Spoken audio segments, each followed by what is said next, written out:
Hello, everybody. I'm by myself again. So sad, so sad. But hey, I'm back with another Sunday Funday here, and this time over Teenage Mutant Ninja Turtles 2, or as it's actually called, Teenage Mutant Ninja Turtles Out of the Shadows.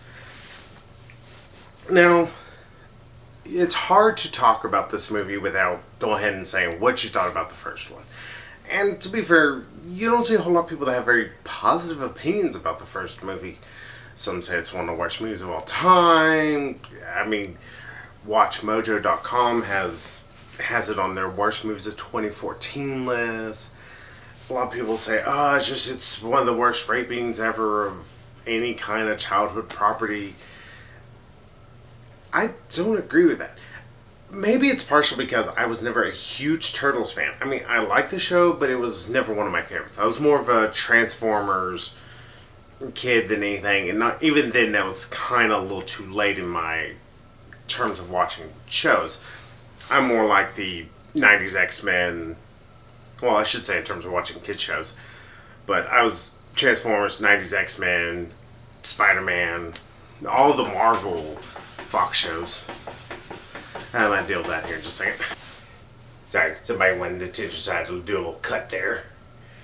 Yeah, somebody wanted me to come get her. So I was like, alright, I'll come get you. Yeah, baby, this thing. There you go, baby. Thank you. There you go, get Key's ass in the shot. Oh, no, here comes the rest of her. But yeah, I was never a huge Teenage Mutant Ninja Turtles fan as a kid. I loved the movies. Well, the first two anyway. Third one can go fuck itself, I don't care. But the first two were really good in my eyes. First one always being better than the second one. But the second one, as much hate as people heap upon it, I don't get it as much. It's like, sure, it's not perfect, but seriously, some people's like, oh, it's one of the worst sequels ever. Did you see Teenage Mutant Ninja Turtles 3? Trust me, there's something far worse. But, so I never had a super strong, devotion to the Teenage Mutant Ninja Turtles franchise. I did watch some of the 2000 remake that Nickelodeon aired. I didn't watch enough of it to always get it at times. But what I watched, I liked. I've watched a little bit of the new one that Nickelodeon has done. Not a whole lot, mind you. Again, I am an adult, so I don't usually watch too many kids shows. Not saying they can't be geared towards adults in any way. I'm pretty sure they do, but not talking bad about them. Just, they're alright. They're nothing spectacular, but they're nothing awful. Maybe if I sat down and watched more of them, I'd probably like it a lot more. I don't know. Maybe. We'll see. But with the 2014 release, I heard nothing but negativity about it. It didn't help that people it's Michael Bay's Teenage Mutant Ninja Turtles, which is incredibly arrogantly stupid for people to say that. Yes, Michael Bay produced it, and yes, you can see some of Michael Bay's touches, but it's sort of like saying Michael Bay directed the Nightmare on Elm Street remake, or he directed the Friday the 13th remake. Yes, he did help produce it, and you can see some of his touches here and there, but it is those directors' voices that you're actually seeing. It's their art that is being displayed. And that's what you saw with the first movie, I believed. I didn't see a whole lot of Michael Bayisms. There was some, for instance, the final scene where the tower's crashing down and just destroying stuff. That has some Michael Bayisms to it, which I guess is the best way to put it. But nothing that screamed to me, this is a Michael Bay production. Not as much as people would like to assume. So that's the reason why I can't stand when people, it's Michael Bay, he just wrote it. He produced it. I mean, he had a slight hand in it, but that's like saying Tim Burton did Nightmare Before Christmas, which is a woefully wrong statement. Tim Burton helped produced it, but that guy's voice, his art and everything was what was on display, especially when you watch Coraline, which I don't remember if Tim Burton did, but the guy who did Nightmare Before Christmas did Coraline. Little fun fact there for you. But getting to actually the 2014 one, I didn't hate it. I thought it was fun. Megan Fox was fine in it. Everything was fun in it. I thought it was exactly what would have happened if they remade the Ninja Turtles. Sure, people are like, oh, well, they did it in the 90s, did it with suits and blah, blah, blah.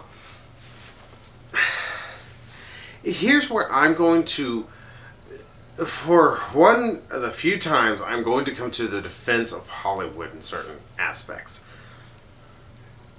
If they released a Teenage Mutant Ninja Turtles with actors in suits, they could be great prosthetics, a great suit that the mouths move well with it and everything. The storyline could be just perfect. It could have elements of the comic books and the cartoon blended so perfectly together that you almost wouldn't know that these are coming from two different source materials, which they are vastly different from each other. Similar to like how the Mask first few comics had nothing to do with the Jim Carrey movie. But you could do that nowadays. Go through all the effort doing that, and critics could love it, but it will make no money. Hollywood is having, it does exist because it is a business. Yes, it is meant for also art, and it is meant to help, push boundaries in certain areas of what exactly is art at times.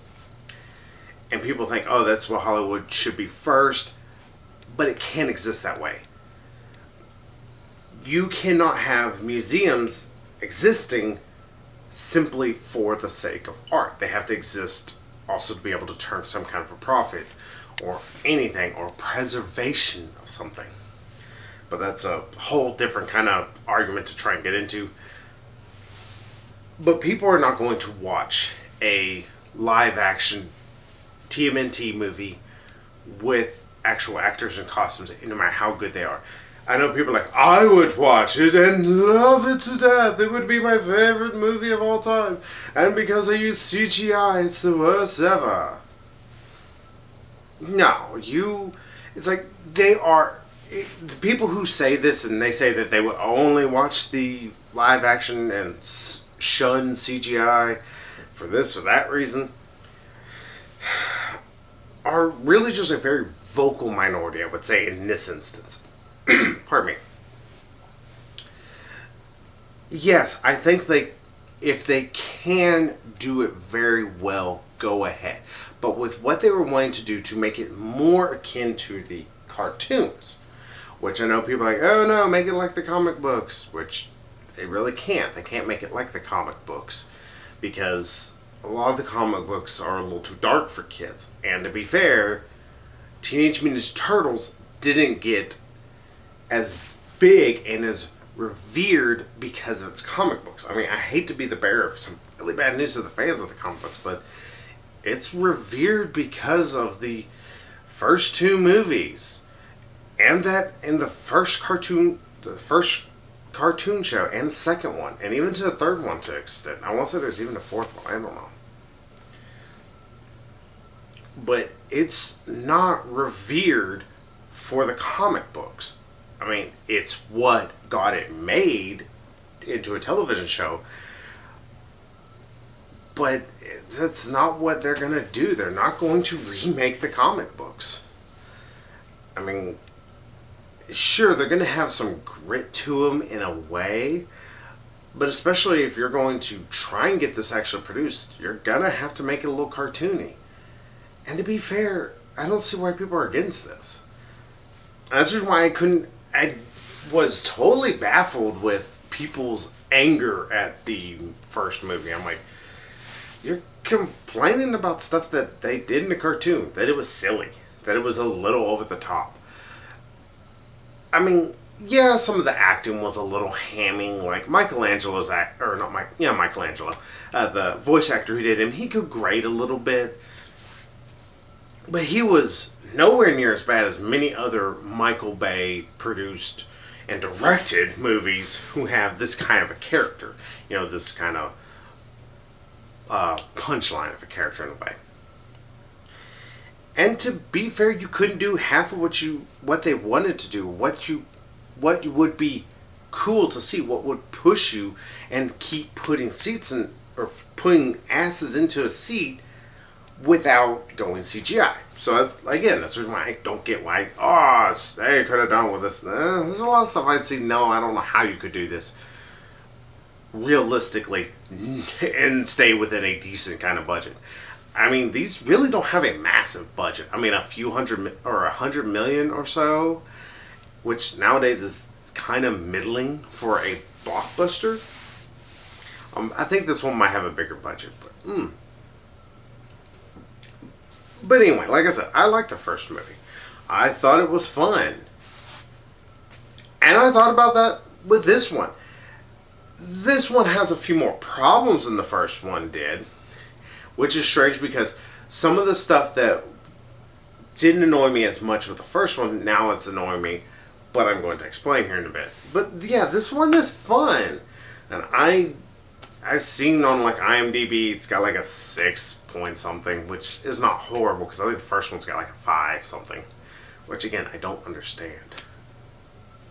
Sorry, my cat's just sitting there looking like she wants to go outside, but she's probably just gonna go outside and then we'll come right back in. And you can come over here if you want to. I know you want to get back in shot. But yeah, this one I was like, okay, so people are kind of not liking it. Because, I mean, X-Men Apocalypse has got 7.5, and that movie was a piece of shit. It was atrocious. See, I guess she disagrees. Oh, I guess you liked X-Men, huh? Nah, she actually wants out. Sorry, I already had to cut, and I'm not going to make an air cut. You can wait a couple seconds. But yeah, and I was like, okay, so is this one not very good? And then I watched it, I was like, this one's fun again. This one's still fun. Now, I'm going to get into negatives real quick because it does need to be addressed. But I will say they did fix a few things. Like, Will Arnett in the first one was one of the big things that kind of held the movie back for me. It's like, he kind of was insufferable at times. He's used a lot less in this. And his humor... that is also one of the worst things, though. Is like some of his jokes worked in the first one. Like every now and then they'd elicit a little chuckle, but a lot of them were flat. This one they're all flat, but he's like in the movie for 5 minutes, so he's barely there. Some people are like, oh, we need more Arrested Development characters. No, we don't. We don't need that at all. Trust me. There's a good reason why Arrested Development got canceled. There's a reason why nobody was watching it. It wasn't funny. It wasn't good. Sorry. This wasn't. But he's kind of not useful in it. He's just kind of there as a small plot device at one point. Megan Fox in this is actually decent. She, in fact, seems to do a lot more. She seems to be more spyish than she is a reporter. Like, she only reports at the very end of the movie. But oh well. That's neither here nor there. But like I said, it's like she's fine. I still don't quite get an April O'Neil feel from her, but I have seen worse. I have seen far worse performances by Megan Fox. I've seen far worse April O'Neils. I've seen the coming out of their shell tour. Trust me, that was terrible. Need clean my throat there.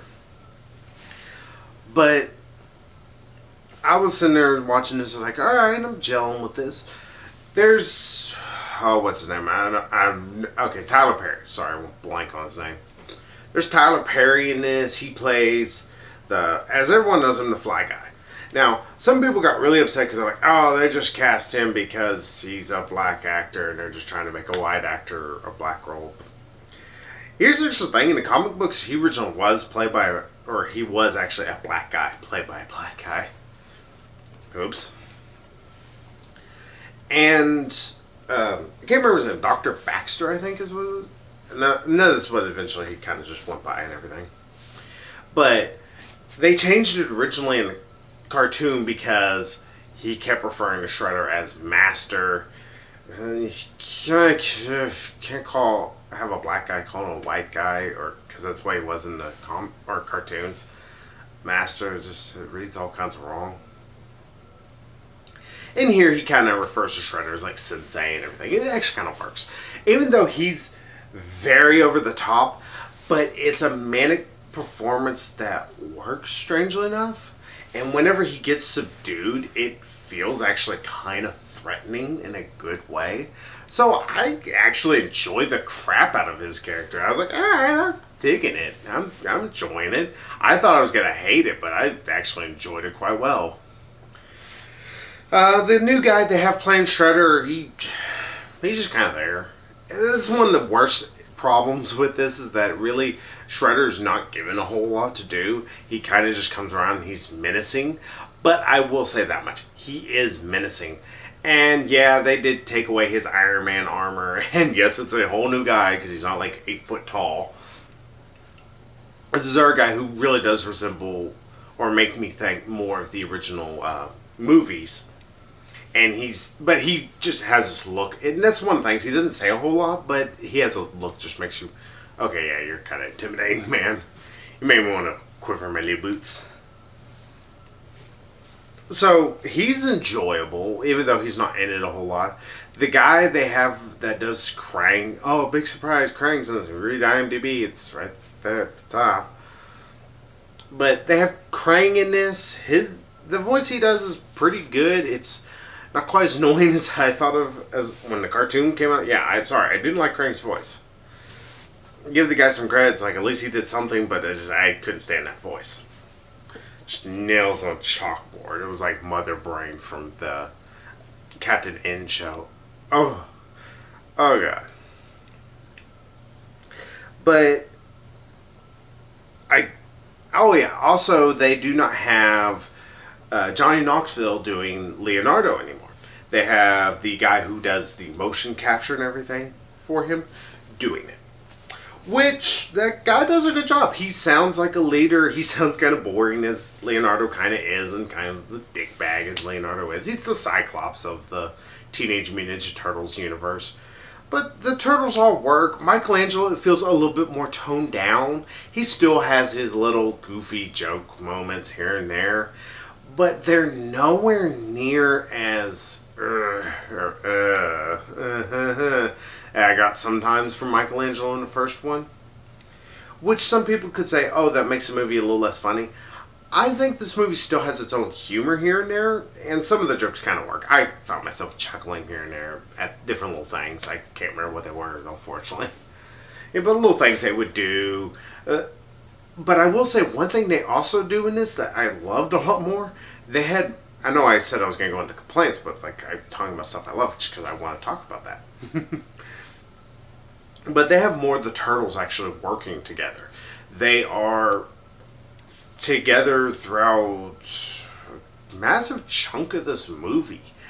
They separate like at one point whenever Leonardo and Donatello have to hunt after this one MacGuffin, which is going to bring the Technodrome. Technodrome? Yeah, Technodrome to New York City. And that's Krang's big plan. He's trying to use Shredder to do it. And it's like, oh no, we need to stop it. And of course, Turtles actually aren't able to stop it, which shows Shredder is actually a decent kind of villain because he's able to get things done. Through, subterfuge and also attacking in many different places at once. Oh yeah, the Foot Clan are no longer like just mercenaries. They are actual ninjas in this, and they are kind of badass at points. Which really works. Again, it helps for us to try and be fearful of your evil clan of ninjas if they do some terrifying things. Which they do, quite often. Now, like I said, Krang's interesting, he's not very interesting, really, because he's just kind of a plain villain. And some people can complain about that. It's like, but that's just kind of Krang. He's just an evil guy who wants to take over.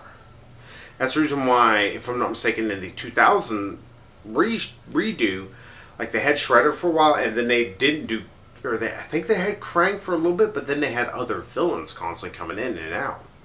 Which worked a lot more. In fact, I think that made the show last almost as long as the 90s or late 80s one. Sorry, lost on my times. But Krang, his voice is good. The CGI makes him look grotesque, but at the same time, kind of not super, super frightening, which is a good thing because otherwise you get the little kitty scared. But he seems like he's intimidating because his robot's just massive, and his robot has like, can like sit there and change its arms out and put on new cannons and stuff. It's kind of cool. They have a big brawl, him and the turtles, at the end of the movie. Spoilers! They fight at the end of the movie. And turtles win, because that's probably what's going to happen. I just, yo, all the turtles die. Whoa, movie ended really dark. Yeah, the turtles, pretty much win this whole fight. But it is actually after a few losses, which makes it feel a little bit more realistic. Like, they really have to come together. Even though it does have some of the same themes from the first one. In fact, it's like, oh, we need to be a family. We also need to be a team. Yeah, that from the first one. Well, it's Nickelodeon. I'm not surprised they didn't just hammer home the same point as the last movie did. But it's nothing egregious. It's just, it's kind of, I know where you're going with it at times. But there's also a few other parts I'm kind of skipping over. There is also Bebop and Rocksteady, which people have been asking for. And some people really were complaining about the fact that, like, oh, they show in the trailers they have Bebop and Rocksteady. They become Bebop and Rocksteady after like 20 minutes of the movie. So it's not very long into the movie, and it's kind of a gimme. Especially considering they keep hammering home they're Bebop and Rocksteady. And they actually look more like the characters from the television show from the 90s or 80s. I keep on saying 90s. It's not right. And they have it's neat little homages, and they also do some kind of goofy things, and they are complete and utter morons. But they're lovable buffoons, really. It's surprising. They should have bothered me a lot more than they did. Like, easily they should be a Jar Jar Binks. They should be just the worst thing ever. They should be Chewbacca's family from Star Wars Holiday Special. Anything like that. But strangely enough, they're not. There's, I guess it's a charm to